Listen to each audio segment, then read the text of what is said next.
Olá, meu nome é Romunique Oliveira, sou teólogo, escritor e professor de teologia. E nesse vídeo quero te ensinar sobre o pecado para a morte. Se alguém vir seu irmão cometer pecado que não leva à morte, ore. 1 João 5,16. A Bíblia caracteriza o pecado com o sentido de conduzir a vida cercado pela destruição. A falta de intimidade com Deus pode direcionar os nossos pensamentos a uma condição de compreensão de que a vida nos reserva apenas sofrimentos, que a todo tempo devemos tentar nos isentar deles através de buscas que possam minimizar as dores.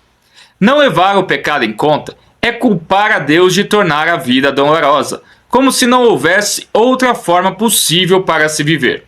A vontade de Deus é que todos vivam uma vida abençoada. Porém, para isso acontecer, nós seres humanos precisamos assumir nossos erros e considerar nossa necessidade de Deus. A Bíblia diz que todos somos pecadores, e negar isso é isentar-se da culpa. Cometer pecado é errar o alvo, perdendo-se ao vagar pelo caminho da retidão e da honra, fazendo algo de forma errada, cuja ação é contra Deus e passível de sua punição. Diante deste contexto, o apóstolo João diz haver pecados que não levam à morte. A expressão não traz o sentimento de descartar qualquer implicação do pecado, cuja ação possibilita a morte. Ou seja, não tendo sido levado à morte, ore, pois a possibilidade de salvação ainda existe. É muito comum escutarmos muitos equívocos em ministrações acerca deste assunto. Para muitos cristãos, existe uma separação para categorias de pecados cometidos. O que João está ensinando não tem nada a ver com formas de pecados, mas sim com suas consequências, cuja exposição está com ênfase na possibilidade do arrependimento. Ele não está sendo favorável a uma vida pecaminosa, mas sim a vida em comunhão com Deus, em que o perdão é possível somente na vida terrena. Ele está ensinando a haver pecados que vão fazer com que quem os cometa morra fisicamente. E para esses não adianta orar, pois se estão mortos, não há mais possibilidade de arrependimento. Pois ao homem só é possível morrer uma única vez, seguindo o juízo. É necessário diferenciar a morte advinda pela entrada do pecado no mundo, pois essa ação todos estamos sujeitos, independente de nossas ações.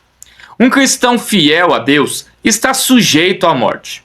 O foco do apóstolo João não está sobre a existência da morte, mas da causa da morte.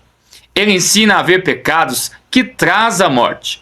Essa expressão traz o sentido de uma ação natural que atrai o mal para si. João está dizendo que existem pessoas que morrem não por uma causalidade comum, mas por suas mortes serem escolhas pecaminosas, desejando aquilo que é mal. Para a bênção, todo desvio da santidade é pecado, mas nem todo pecado será imperdoável a ponto de Deus determinar uma punição com a morte física. Existe uma certeza geral de que Deus ouve as nossas orações.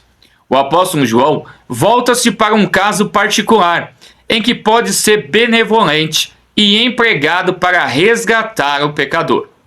Ore, e Deus lhe dará vida. Ore, e Deus dará vida ao que pecou.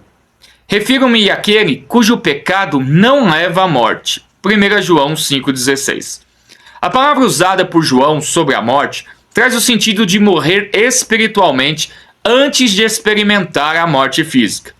De fato, um cristão fiel pode ser morto, mas a diferença é que será uma morte natural e não uma morte por práticas pecaminosas. Muitos pensam que a certeza da vida dada por Deus está focado na oração, como se acontecesse assim: alguém peca contra Deus, você ora e pela sua oração essa pessoa é salva. Isso não é uma realidade bíblica. Deus promete uma vida ativa e vigorosa para um pecador que se arrepende de seus pecados e passa a ter uma vida devotada a Ele, cuja promessa é ser abençoado, recebendo uma porção neste mundo, pois quem confia em Cristo, após a ressurreição ser consumada, receberá um corpo perfeito que irá durar para sempre com o Senhor. A intercessão é uma prática cristã orientada pela palavra de Deus, cujo objetivo é impedir a ação maligna e abrir a possibilidade para uma ação divina. Sendo assim, orar para alguém se salvar não é salvar a pessoa, mas é cobrir essa pessoa de bênçãos, de forma que os seus olhos espirituais possam ser abertos e cheguem ao arrependimento verdadeiro em Cristo Jesus.